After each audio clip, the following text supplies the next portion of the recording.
The Outback.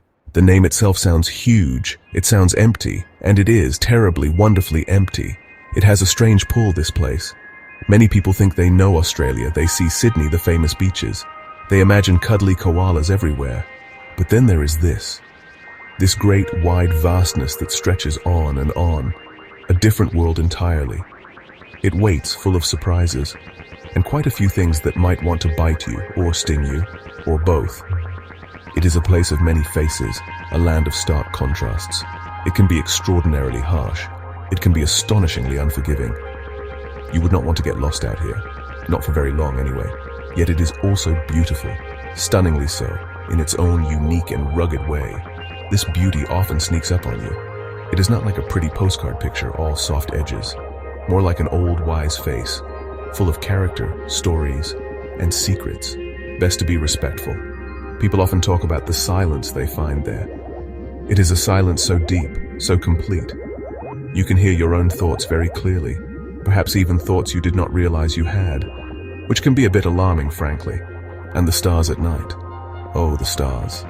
More than you have ever seen in your entire life. Millions of them, billions probably. Like diamonds, scattered carelessly, brilliantly on the blackest velvet imaginable. It's quite a show. This is not just a piece of land, you see. It is more than that. It is a feeling.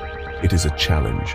It is a rather potent reminder of how small we humans are, and also how remarkably resilient life can truly be out here. The Australian Outback.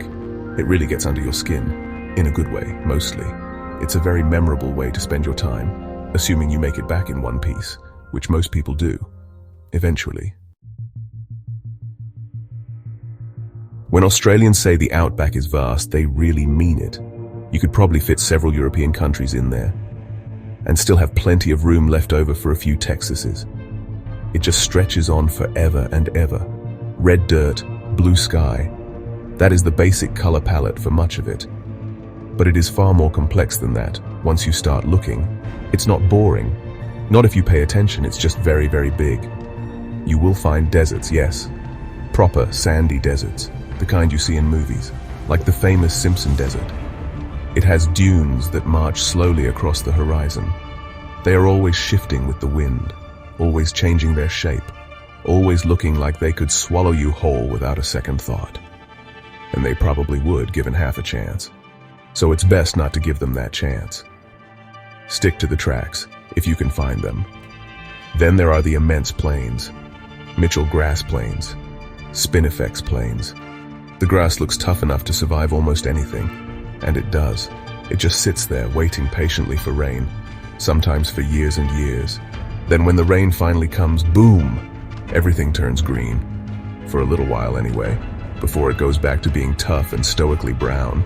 It's a cycle of patience, and then sudden, desperate life, and mountains too. Not the towering, snowy peaks you see elsewhere, more like ancient weathered ranges, old bones of the earth. The McDonnell Ranges near Alice Springs, the Flinders Ranges further south. They rise unexpectedly out of the flatland like sleeping giants. Their colors change dramatically with the light.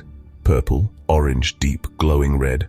Always surprising you with their quiet majesty. They've seen a lot, those hills.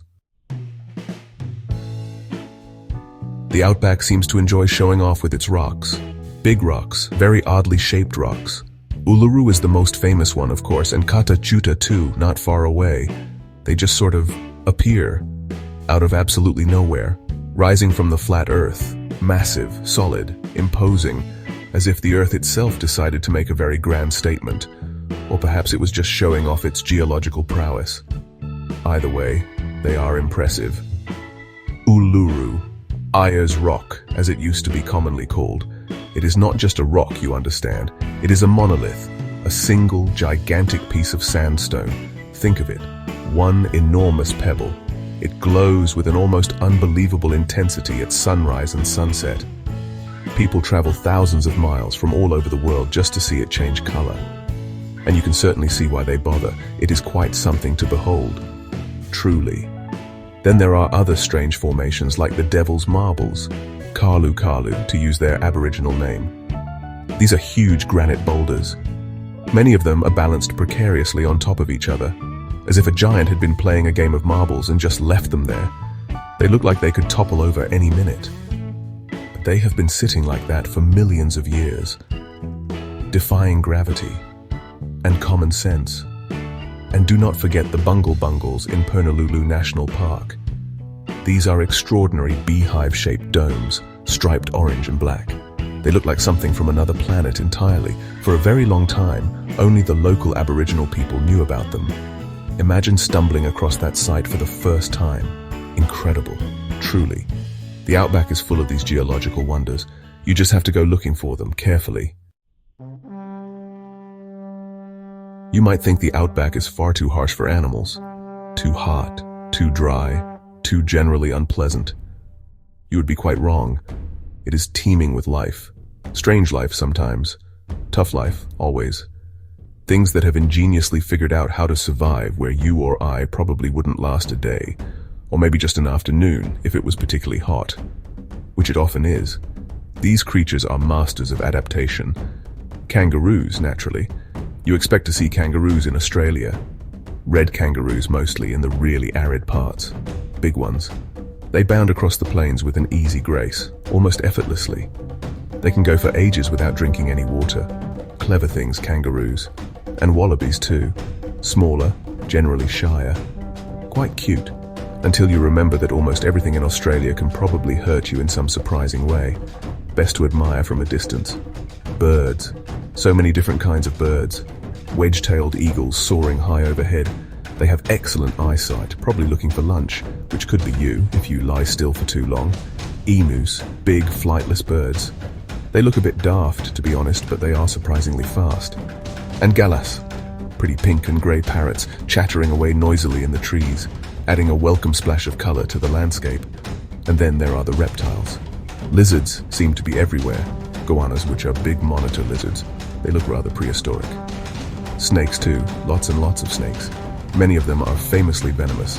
Some of the deadliest snakes in the entire world, people say. So it's a good idea to watch your step. Always. And try not to annoy them. They have a short temper and fangs. Section 5. Echoes of the Dreamtime Aboriginal Culture and Connection. People have lived in the Australian Outback for a very long time. Tens of thousands of years, scientists reckon. Aboriginal Australians. They know this land intimately. They understand its rhythms, its secrets. It is not just a place to them. It is part of who they are. Their stories, their laws, their spirituality. All of it is deeply tied to the land, woven into the very fabric of the country. Their connection to country, as they call it, is profound. Sacred sites are everywhere. Uluru, Katachuta. These are not just pretty rocks for tourists to photograph. They are places of immense spiritual significance. Stories are told through ancient rock art, paintings in caves and on sheltered rock overhangs. Some are thousands of years old, a living history book, right there on the stone, if you know how to read it. They survived and thrived here through incredible hard-won knowledge.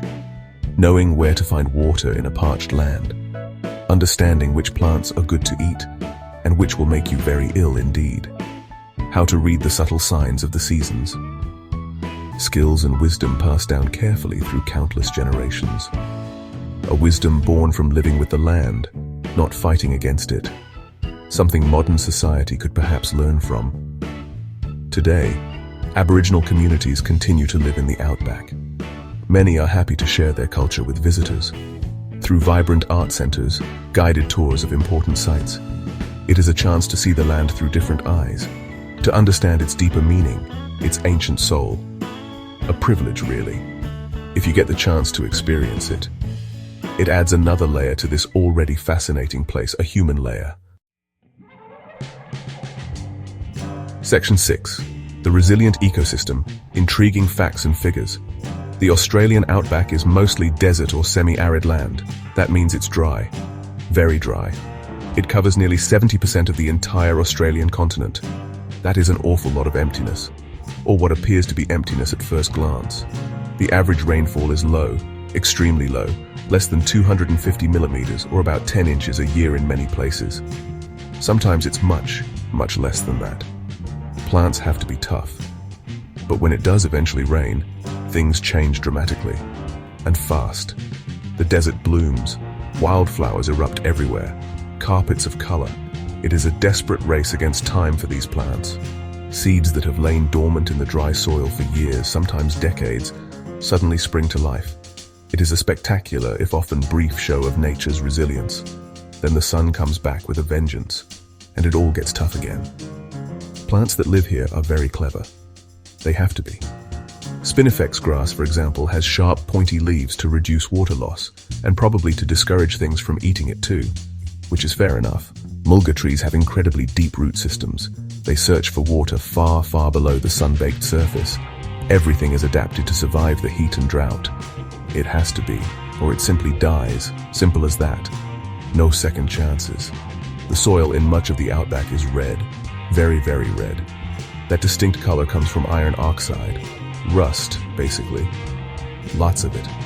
And it gets everywhere. On your clothes, in your hair, in your ears. You will be finding red dust in surprising places for weeks after a trip. It is a souvenir you do not even have to buy. The outback gives it to you, generously, whether you want it or not. It's part of the experience. Section 7. The Call of the Wild. Why tourists flock to the interior. So why on earth do people go there? It is hot. It is incredibly dusty. It is a very long way from anywhere remotely civilized. And yet they come, in their droves, backpackers seeking adventure, families on intrepid holidays, grey nomads in their well-equipped caravans. What is the actual appeal? Adventure mostly, I suspect. The undeniable feeling of getting away from it all. Really, truly away from it all. Which is rare these days. They come to see the famous sights, of course. Uluru is high on everyone's list. Kings Canyon, with its dramatic cliffs. Kata Chuta, also known as the Olgas, to hike the marked trails, to take countless photographs, to tick things off a travel bucket list. But many visitors find something more out there, an unexpected sense of peace, a connection to something ancient, something much bigger than themselves, which can be quite profound. Four-wheel driving is extremely popular. The roads, if you can call them that, can be rough. Very rough indeed, or sometimes completely non-existent. Just a set of faint tracks across the dirt. Famous routes like the Birdsville track, the Udnadata track. Names that sound like a serious challenge, and they are. For some people, that is the whole point. Testing themselves and their vehicles against the wilderness. A curious pastime. Stargazing is another significant draw. With no city lights for hundreds, sometimes thousands of kilometers, the night sky is incredible, absolutely breathtaking. The Milky Way looks like a brilliant river of light splashed across the heavens. You can see constellations you have never seen before. It makes you feel very small, in a good way mostly, a humbling way. And a bit of humbling is probably good for all of us. Sometimes. Section 8. Navigating the nothingness essential safety for outback travel. The Australian Outback is not a theme park, it needs to be said. It can be dangerous, very dangerous indeed, if you do not treat it with the respect it deserves. People get into serious trouble out there. They underestimate the ferocious heat, the enormous distances between places, the almost total lack of phone signal. You need to be prepared, seriously prepared. This is not a place for casual, unplanned wandering. Water. Take lots and lots of water. More than you could possibly think you will need. Then add some more just in case. Dehydration is a swift and silent killer here. The sun is fierce, relentless. Wear a wide-brimmed hat. Slap on plenty of sunscreen. Wear loose, light-colored clothing. Avoid doing strenuous things in the middle of the day. That is when sensible creatures hide in the shade. Be a sensible creature. It's not hard. If you are driving, always tell someone reliable where you are going and when you expect to be back. Carry at least 2 spare tires, tools, a comprehensive first aid kit, a satellite phone or an emergency beacon. EPIRB is a very good idea, a lifesaver potentially. If your car breaks down, and it might, stay with it. It is much easier for rescuers to find a car than a tiny wandering person in all that space. And the creatures. Remember the snakes and spiders. Be aware, be cautious. Do not go sticking your hands into dark, unseen places, or walking around barefoot, especially at night. That's just asking for trouble. Common sense, really. But common sense sometimes goes on holiday when people are on holiday. Do not let yours take a break. The Outback demands your full attention. and your respect, always. Section 9. The Enduring Heart. Reflections on the Outback's timeless spirit. The Australian Outback. It is so much more than just a place on a map. It is an integral part of Australia's national identity. Its vast, beating heart. Its ancient soul, some might say with a touch of poetry. It has shaped the country in profound ways and the character of its people. It is a landscape of startling extremes, of harsh, uncompromising beauty, of ancient stories whispered on the wind. It's quite something.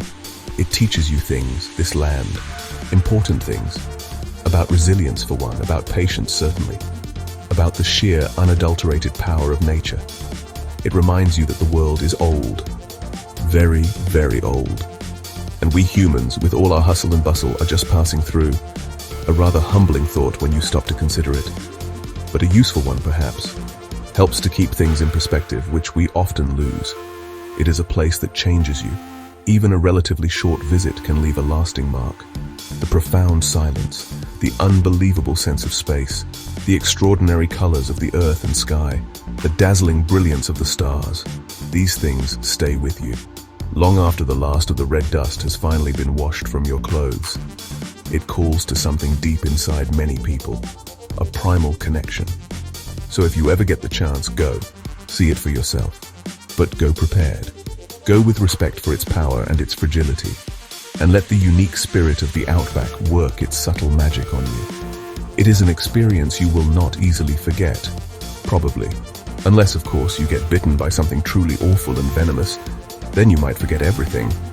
But let us sincerely hope that does not happen. That would be a pity.